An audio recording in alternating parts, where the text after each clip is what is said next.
Pulezidenti Museveni ng'akwatidde ekibiina kya NRM bendera mu kuvuganya okuba pulezidenti olwaleero asiima mu disitulikiti y'Obongi ne Moyo nga kuyiga abayo okuddamu okumulonda mu kisanja ekijja. Olukuŋŋaana lw'Ebongi alukubye ku kisaawe kyaliyo nga Boma Grounds mu Town Council ey'Obongi.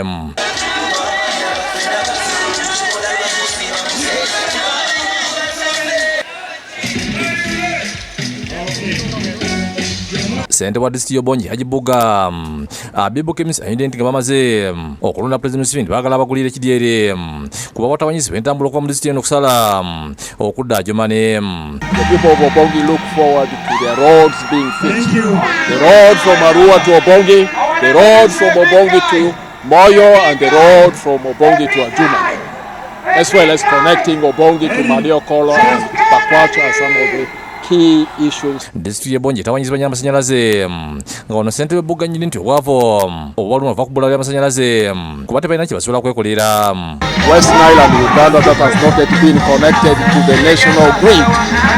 The people of Obongi urge the government and the Minister of Energy in particular to fast track the connection of Obongi to the electricity for domestic use, for business use, but importantly for industrialization. When it is a rain season, our roads are all cut off with rain.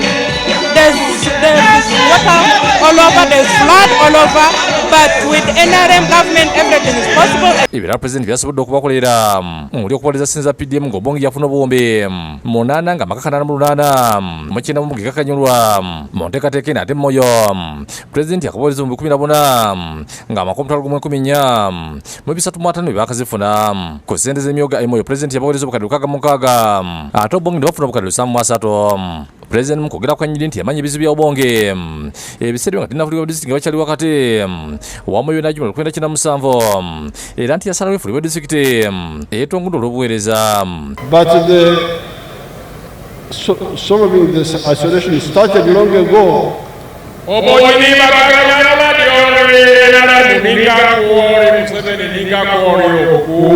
Was because we soldiers say kusogerea. Museveni anyudde nti newankubadde bakyalina okusomozebwa okw'enjawulo nti naye ensonga y'obutebenkevu ekoleddwako.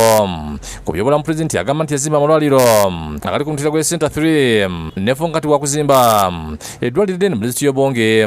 Pulezidenti ategeezezza nti disitulikiti y'Obongi eyooka etalina masanyalaze nti naye ssente buzira ezigenda okukozesebwa okugabatuusiza.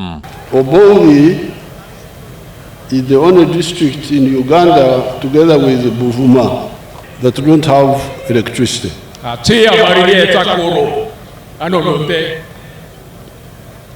Money has been secured. This is what I want to tell you now.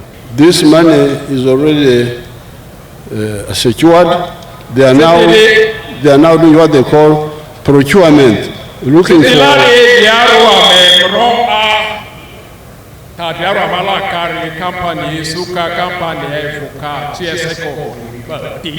To do the work.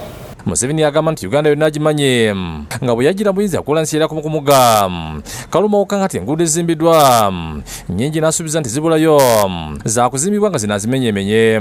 The tarmac has already reached Koboko on this side.